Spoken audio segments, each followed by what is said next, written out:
for your peace of mind. Got to slay the fast, oh yeah!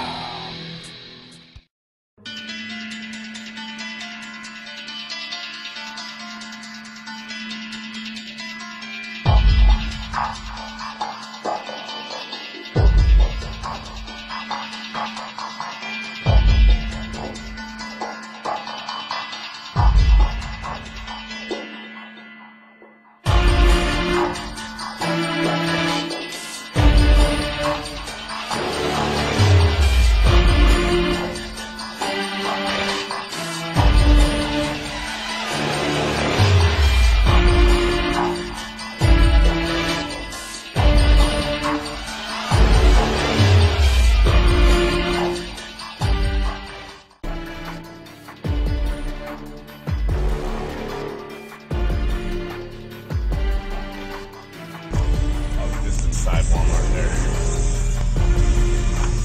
Usually you see, like right there, husband and wife, mothers pushing their kids in the shopping cart, things like that. So I went over to McDonald's to get something to eat. What do I see? Two of the most disturbing looking creatures ever. I noticed this one girl looked a little rough, like on purpose a little rough. Got the usual tattoos all up and down her calf. She's kind of on the thick side. Let herself look, you know, and kind of just got herself looking manly and stuff. And then the other disturbed creature comes up next to it, and it's a skinhead. I would have supported this homo on age. Man, it's a virtual head shave, nasty skin. With the movie sucked in, so how we wrapped up.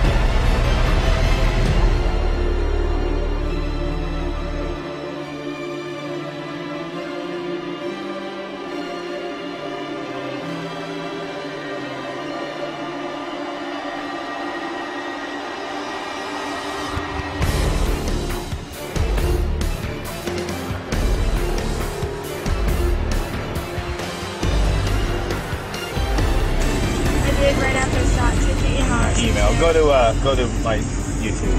Click on it. Click on it. Did he put it? He probably mirrored it to another account. Oh. Yep. 20 views.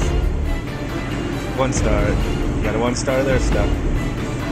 It's worthless. It's funny. I actually laugh at it because he absolutely made no point with the video. So I'm gonna flag it again because I'm in here. He has no. What's it called? He has no permission. I don't even know this dude. When you go home, no, wait, see so you can go home and put a comment on there. Tell him he has no life. No. Nobody false flag it. No, don't flag nothing. You're on my account. No. Why can't I do it? It logs it. And you abuse it, it records that. Everything. Let me get on my account right now. No.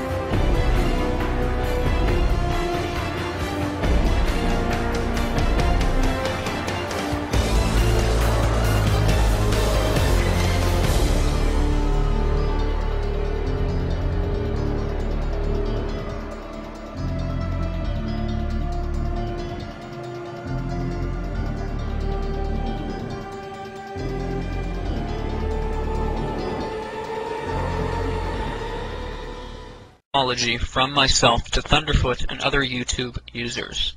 I confirm that the contents of this apology are true and accurate. My username on YouTube is VenomFangX. As many of you may know, there has been a dispute between Thunderfoot and myself over the past few weeks.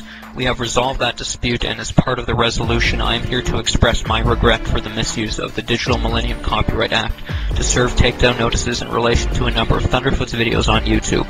In return, Thunderfoot has agreed not to pursue legal action against me or report me to YouTube. I now realize that I should have sought legal advice before acting. When I served the notices, I did not have a clear understanding of what I was doing or the potential consequences of my actions. I now understand that the Digital Millennium Copyright Act, or DMCA for short, is a U.S. copyright law.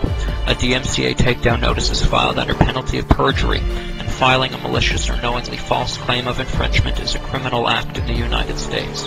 If you serve a malicious or false DMCA notice on someone, then that person has the right to pursue civil action, which enables them to recover damages and legal fees. These are potential legal consequences of misrepresentations in a DMCA takedown notice. Filing a DMCA is a legal right, but it is inadvisable, as this apology demonstrates, to file one without first knowing what you're doing. Further, YouTube states that misrepresentations in a takedown notice is a breach of its terms of service, which can lead to the termination of your account. The DMCA takedown notices that I filed against Thunderfoot were enforced by YouTube on the 8th of September 2008. The videos that I had lodged these notices against were removed. As a result of Thunderfoot's counter notices and the fact that I did not take legal action against him, the videos were reinstated on the 1st of October 2008. I did not contest these counter notifications, as I did not have a valid copyright infringement claim and I was wrong to have served these notices. I accept that I deliberately and repeatedly lied to cover up my wrongdoings, both in emails to Thunderfoot and in my videos. I apologize for lying to Thunderfoot and to all of those whom I have deceived. On the 15th of September, I posted a video in which I alleged that Thunderfoot had committed blackmail.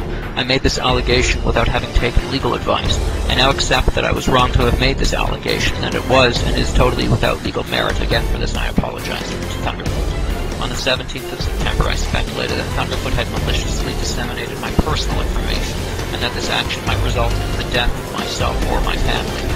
I now accept that Thunderfoot has never disseminated any personal information relating to me or anyone else. Further, I accept that it would have been impossible for him to have done so, as he's only ever received my first and my last name from YouTube, and that he intentionally did not request any further details. I accept that my speculation was an abominable attempt to vilify the character of the man who I had filed baseless DMCA infringement claims against. I apologize to Thunderfoot for this. On the 17th of September, I rationalized that my filing of DMCA notices against Thunderfoot's videos by suggesting that I perceived the purpose of these videos as being solely to humiliate or defame my character.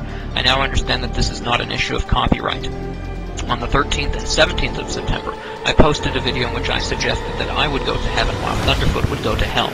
I now understand that my theological views have nothing to do with the legality of my actions concerning the DMCA.